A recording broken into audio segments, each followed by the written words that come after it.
उत्तराखंड के पहाड़ों की आवाज़, आपकी आवाज़।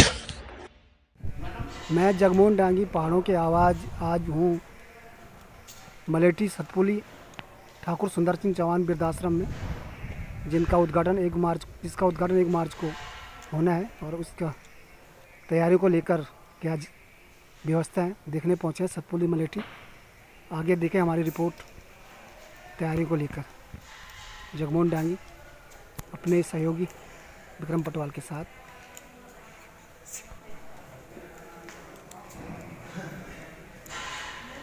हमारे साथ है ठाकुर सुंदर सिंह चौहान वृद्धाश्रम की संचालिका।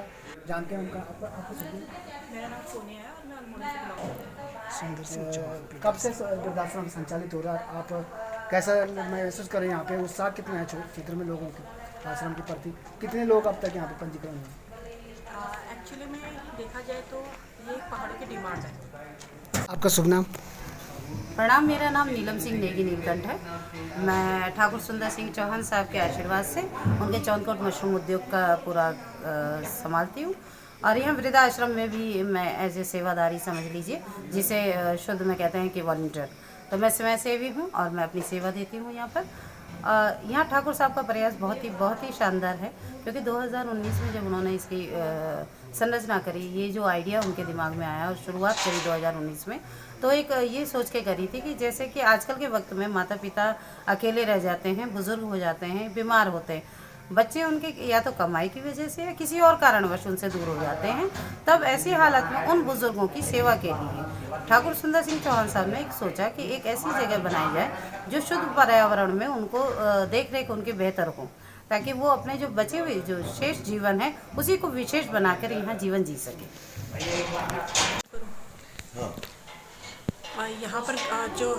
यहाँ पर जो काफ़ी लोगों के हमारे पास फ़ोन्स आ चुके हैं, दिल्ली से, कोलकाता से, महाराष्ट्र से, और वो लोग इच्छुक हैं क्योंकि यहाँ पर का जो ये प्राकृतिक सौंदर्य है और जो वहाँ की रश भरी ज़िंदगी है, उसके तहत वो यहाँ पर आना चाहते हैं। हमारे समाज में हो क्या गया है, लोग पलायन का बहुत शिकार हो रहे हैं, खासकर उत्तराखंड में देखा जाए तो। और आसपास भी हम सिर्फ क्षेत्र की ही बात नहीं करेंगे, पूरे भारत में ही ये समस्या है। लेकिन साथ साथ हो क्या रहा है कि हमारा जो एक संस्कार है कि हम अपने माता पिताओं की सेवा का एक भाव हमेशा रहता है, लेकिन अब हम अपनी नौकरी के कारण ये चीज़ नहीं कर पा रहे हैं। तो ये जो एक ठाकुर सुंदर सिंह चौहान जी के अथक प्रयासों से एक ये जो यहाँ पर एक स्टैब्लिश किया गया है, ये बहुत ही कहा जाएगा कि एक बहुत ही बेहतरीन कदम है। और यहाँ पर के जो वृद्धजन हैं वो यहाँ पर आराम से आ सकते हैं, रह सकते हैं। और इवन यहाँ तक कि आप ये देखेंगे कि इन्होंने जो फैसिलिटीज़ यहाँ पर उपलब्ध कराई है, जैसे कि कई बार हम लोग का क्या होता है कि हमने एक अच्छी लाइफ जी है, लेकिन कई सारे वृद्धाश्रम ऐसे संचालित होते हैं कि जैसे एक जगह पर बहुत सारे लोगों को इकट्ठा रख दिया और उनको उस तरह से फैसिलिटीज़ नहीं दे पाए जो अपने वो जीवन काल में उन्होंने अचीव कर रखी है। तो यहाँ पर उन सबके लिए एक बेहतर सुविधा दी गई है। और आसपास जो मैं सतपुली में मैं पिछले 1 माह से यहाँ पर हूँ, तो मैं देख रही हूँ कि लोगों के बीच में बहुत उत्साह है, क्योंकि ठाकुर जी के द्वारा यहाँ पर कई सारे लोगों को रोज़गार उपलब्ध हो रहा है। और उनको भी ये आस है कि सतपुली में जो आश्रम है उससे भी हमें रोज़गार उपलब्ध होगा, और वो अच्छा महसूस कर रहे हैं और वृद्धाश्रम के प्रति उनका बहुत ही सकारात्मक सोच है। बहुत बहुत धन्यवाद। तो ये थे हमारे साथ इस वृद्धाश्रम की संचालिका। एक सवाल आप हमारा कि आप जैसे आप संचालिका यहाँ की, तो अब आप ये बता पाएंगे कि इस टाइम तक कितने रजिस्ट्रेशन हो चुके हैं? अभी रजिस्ट्रेशन पे हमारे पास अभी 2-3 लोग तो यहाँ पर हैं जो ऑलरेडी, मतलब हम ये कहेंगे कि ठाकुर साहब जी का एक जो हृदय है वो एक बहुत ही व्याकुल और बहुत ही एक विराट हृदय के स्वामी हैं वो। उन्होंने यहाँ पर जो एक वृद्ध थे, मैंने अभी लोकेलिटी से जो मुझे पता चला, वो पहले ही उनके होटल में रह रहे हैं। मतलब वो यहाँ पर एक कंस्ट्रक्शन काम चल रहा था, तो उन्होंने पहले ही उन्हें होटल में सुविधा दे चुकी है। और अभी हमारे पास कई जगह से फ़ोन कॉल्स आ चुके हैं, यहाँ तक कि कोलकाता से, महाराष्ट्र से, दिल्ली से, और उम्मीद करते हैं कि वे लोग जल्द ही यहाँ पर पहुँचेंगे। धन्यवाद। हमारे साथ हैं पूर्व प्रधानाचार्य उमेश सिंह रावत जी, जो चौहान जी के बहुत करीबी हैं, और उनसे जानेंगे कि चौहान जी द्वारा ये इस क्षेत्र में एक बहुत अनुकूल पहल जो की गई, क्या कहेंगे उसमें? आपका धन्यवाद। क्या कहेंगे आप ठाकुर सिंह चौहान? बहुत बहुत धन्यवाद आपका भी। और उससे पहले मैं श्री चौहान जी, ठाकुर चौहान जी, मैं 1985-86 से उनसे जुड़ा हुआ। जब एक छोटी सी गाड़ी दे करके वो जो है यहाँ से रेत बजरी झाड़ करके जो है और एक ट्रक लेकर के काम करते थे। तब से मैं उनको देखता हूँ, उनके मन में जो आता है वो कुछ वो कर देते हैं। तो आज जो है सतपुली की जो चमक दमक है ठाकुर चौहान जी की कृपा से है। और मैं यहाँ के निवासियों से भी और यहाँ के जो जितने प्रबुद्ध नागरिकों से एक विनम्रता के साथ में निवेदन करूँगा कि अधिक से अधिक इस आश्रम के संबंध में जो है जानकारी अपने अपने लोगों को दें। चाहे वो हमारे लोग दिल्ली में रहते हों, प्रवासी हों, देहरादून में रहते हों, मुंबई, कलकत्ता, जहाँ भी रहते हों, तो यहाँ पर आकर के पहले देख लें और उसके बाद जो है अपना रजिस्ट्रेशन कराएं। मुझे लग रहा है कि वो आकर के यहीं पर अब उसी दिन से अपना रजिस्ट्रेशन करवा करके और वहाँ पर निवास करने लग जाएंगे। इतनी बेहतरीन सुविधा, इतना अच्छा इन्वायरमेंट और इतनी अच्छी सुविधाएं मुझे लगता है कि ये उत्तराखंड में देखने को नहीं मिलेगी। और यहाँ पर 100 बेड का जो है उन्होंने एक आश्रम बनाया है। 50 जो है संचालित होने की स्थिति में है और 50 जो है शीघ्र ही तैयार हो जाएंगे। और सभी लोगों के लिए जो है खाना पीना रहना और माता मंगला जी का मैं हार्दिक मन से स्वागत करता हूँ, धन्यवाद देता हूँ कि उनकी कृपा से जो यहाँ पर संभवतः, मुझे तो इतना नहीं अभी जानकारी, बस संभवतः उनके द्वारा जो है यहाँ पे जो मरीज होंगे, जो जिनको तकलीफ होगी, जिनको कष्ट होगा, उनके द्वारा उनका स्वास्थ्य का परीक्षण भी किया जाएगा।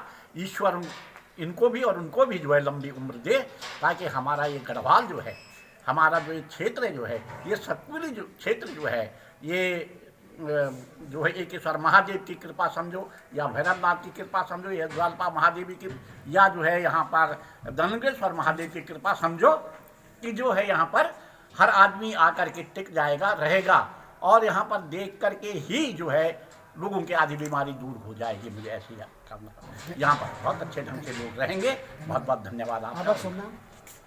मेरा नाम आनंद सिंह गुसाई है। ये चौहान जी द्वारा जो वृद्धाश्रम का उद्घाटन मैं किया, मलाबगरपुर ग्राम गुड़िया में निवास करता हूँ। ये ठाकुर चौहान जी भाई साहब ने जो ये वृद्ध आश्रम का ये बनने का प्रयास किया है वो बहुत ही बढ़िया है। और हम आज मतलब जनवरी 2019 में ये शुरू हुआ था और इसको कोरोना की वजह से जो थोड़ा सा इसमें विलम्ब हो गया था, जिसके कारण ये जल्दी नहीं बन पाया। लेकिन अब इसका उद्घाटन जो है 1 तारीख को है।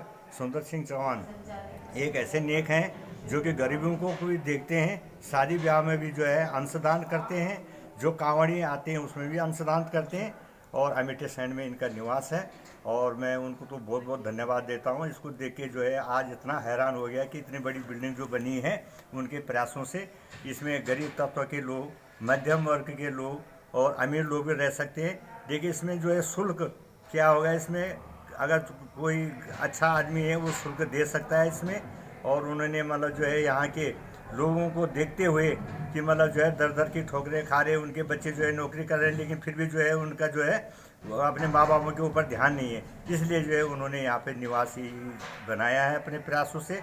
और हम जो है ठाकुर सुंदर सिंह जी का बहुत बहुत आभार प्रकट करते हैं। धन्यवाद। धन्यवाद। तो ये है कुछ लोग जो सुंदर सिंह चौहान जी के सहयोगी हैं और बता रहे हैं क्या क्या व्यवस्था।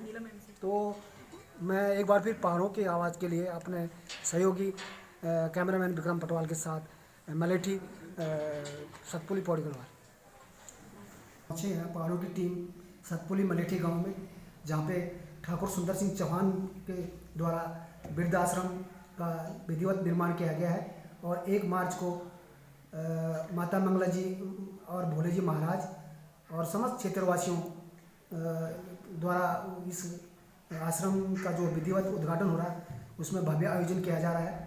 और आज हम इसकी जानकारी के लिए अपनी पहाड़ों की टीम के साथ यहाँ पहुँचे हैं सुंदर सिंह चौहान, ठाकुर सुंदर सिंह चौहान जी के वृद्धाश्रम में, जहाँ से संचालित हो रहा है। और उनसे बात करते हैं कि वृद्धाश्रम कब से बन रहा था और क्या क्या प्राथमिक है वृद्धाश्रम में, जो लोग रहेंगे किस तरह से उनको सुविधा उपलब्ध की जाएगी और कैसे उनके मन में आया इस न्यार घाटी में वृद्धाश्रम के बारे में।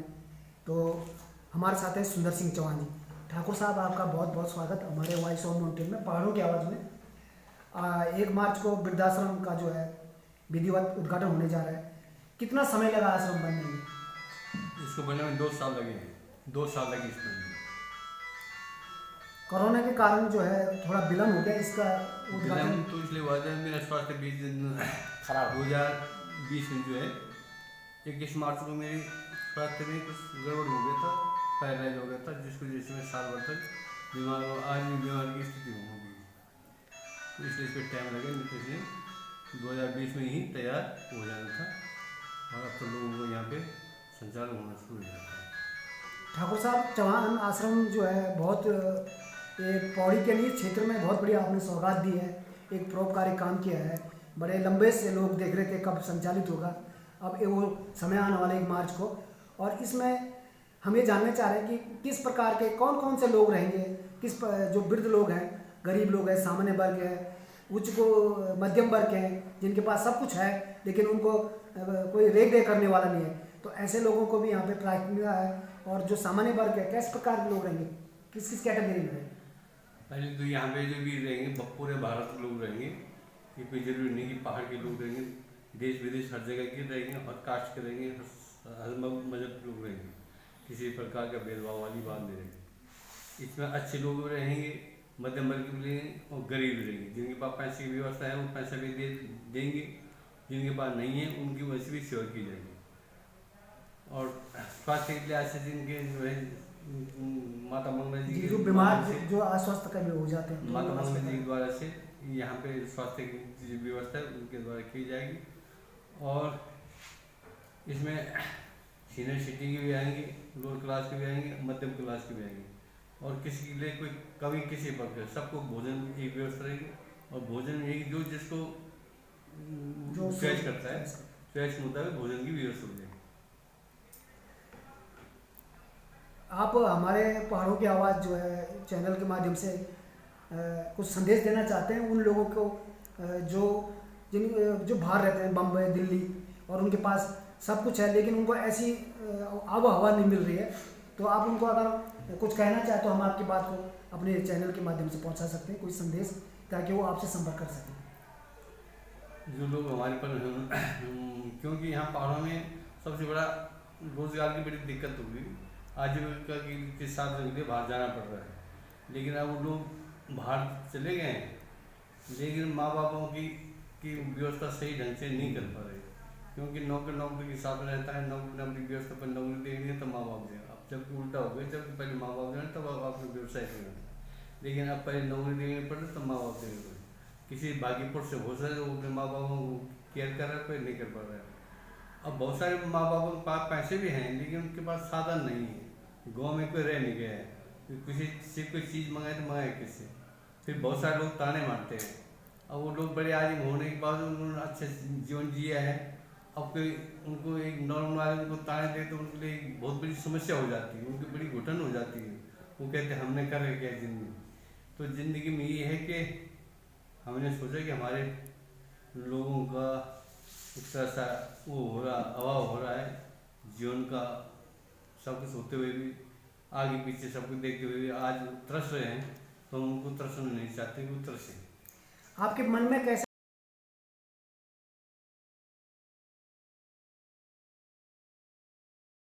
जय उत्तराखंड, आप देखना छो पहाड़ों की आवाज, गांव की आवाज, घर घर की आवाज, पहाड़ों की सच्ची खबर देखना को हम प्रतिबद्ध छो। एक आवाज था आपको सहयोग जरूरी है, आप चैनल थी सब्सक्राइब करा, शेयर करा, अपन प्रतिक्रिया जरूर लिख, अपन ध्यान रखा। और उत्तराखंड को अन्य खबरों का देखना खड़ा हमारे वेबसाइट www.voiceofmountains पर देखा। धन्यवाद। आने वाला दिन